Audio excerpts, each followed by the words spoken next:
Hello everyone, welcome to ISPCS simplified. ये है day 9th of our schedule BPSC 68 30 days जो schedule हमारी चल रही है चैनल पे, उसमें डे 9th है, 9वां दिन है। आज है हमारा 18 जनवरी, ठीक है ना। उसकी शेड्यूल हम लोग देखेंगे। सुबह से लेके अभी से स्टार्ट करना है, फ्रेश होकर एकदम फ्रेश माइंड से। रात के पूरी रात करना है आपको, ठीक है।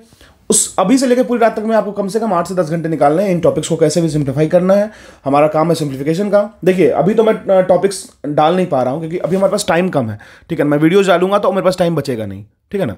तो मैं एक काम करूंगा, अभी तो आप कर लीजिए शेड्यूल, आप खुद से मैनेज कर लीजिए, लेकिन जैसे नेक्स्ट एग्जाम होगा ना, नेक्स्ट बार शेड्यूल स्टार्ट होगा ना, उसके लिए हर दिन की टॉपिक मैं खुद कराऊंगा, ठीक है।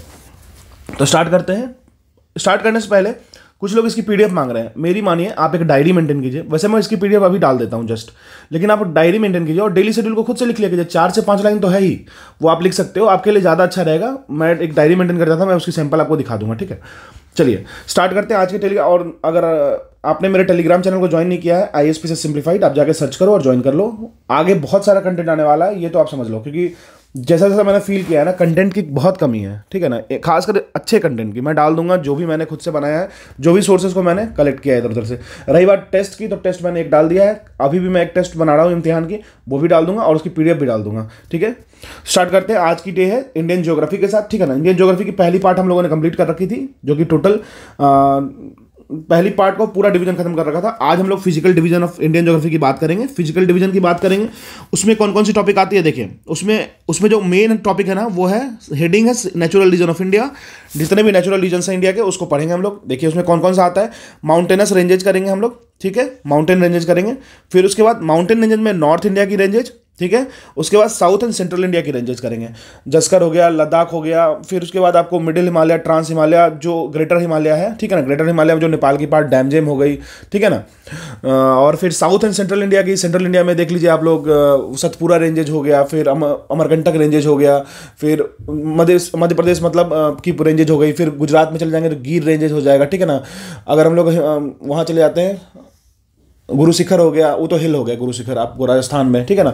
शिवालिक रेंजेज हो गया। तो ये south and central India. South में चले जाएंगे तो कार्डमम हो जाएगा, नीलगिरी हो जाएगा, ठीक है ना। सेवरॉय हिल हो जाएगा। बहुत सारे हिल्स को पढ़ना है और उसके माउंटेन रेंजेज को पढ़ना है, ठीक है ना।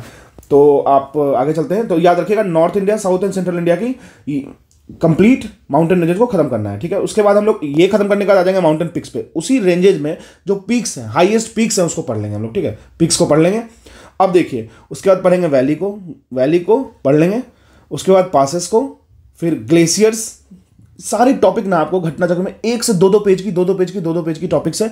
हार्डली आपको 2 घंटे में कंप्लीट टॉपिक खत्म हो जाएगा। और कंप्लीट टॉपिक मतलब कंप्लीट यूनिट खत्म हो जाएगा, ठीक है। उसके बाद चलेंगे हम लोग प्लेट्यूज पे, ठीक है।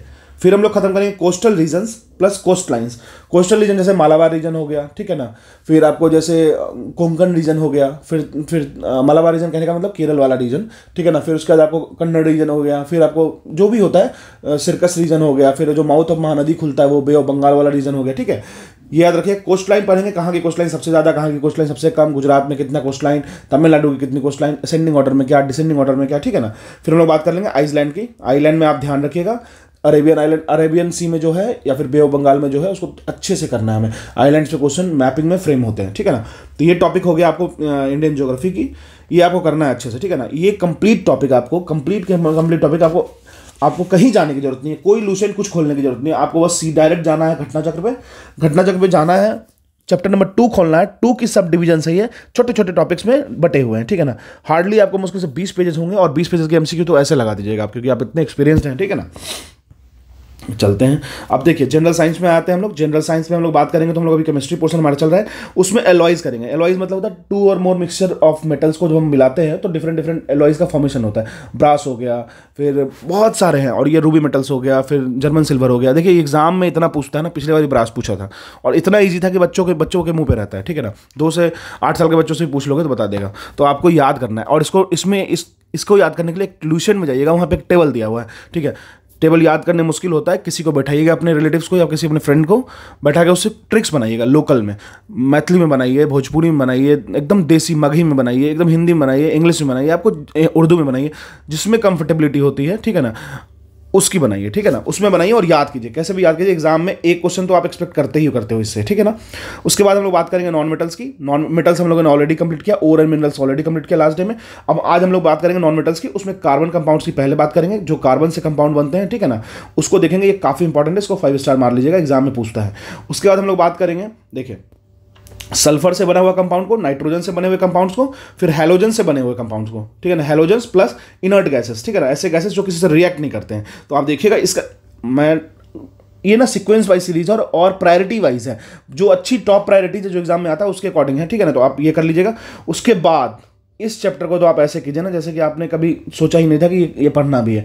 एसिड बेस एंड सॉल्ट, ठीक है ना, लिटमस पेपर टेस्ट आता है, एसिड बेस एंड सॉल्ट करेंगे, फिर लिटमस पेपर टेस्ट तो करना ही है, फिर कैसे हाइड्रोनियम आयन को रिप्लेस करता है, कैसे हाइड्रोजन आयन को रिप्लेस करता है, कैसे OH आयन को रिप्लेस करता है, हर चीज़ के बारे में जानेंगे एसिड बेस एंड सॉल्ट को। अच्छा, इसकी एप्लीकेशंस पर ज़्यादा फोकस करना है, ठीक है ना, कौन सी एसिड, आम में कौन सी एसिड होती है, नींबू में कौन सी एसिड होती है, टार्टरिक एसिड किसमें होती है, ऑक्जेलिक एसिड किसमें होती है, सल्फ्यूरिक एसिड किसमें होती है, HCl हमारा कहाँ पाया जाता है, हमारे बॉडी में HCl के साथ और क्या पाया जाता है, ठीक है ना।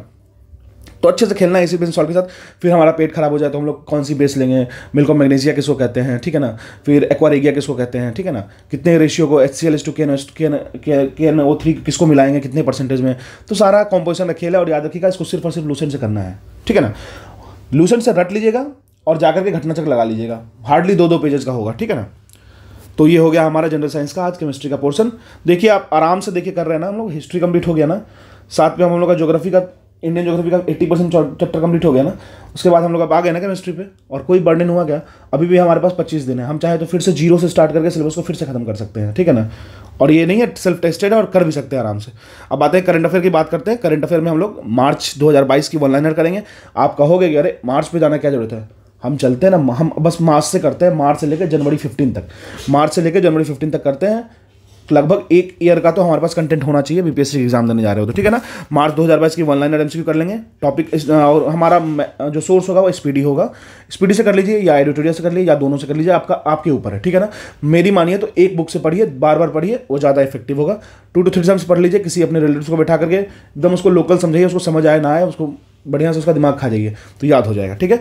फिर हम लोग उसके टॉप 300 एमसीक्यू को भी देख लेंगे, ये काफ़ी इंपॉर्टेंट है। आप देखिएगा वन लाइनर को खुद वन लाइनर रटिएगा, ठीक है ना।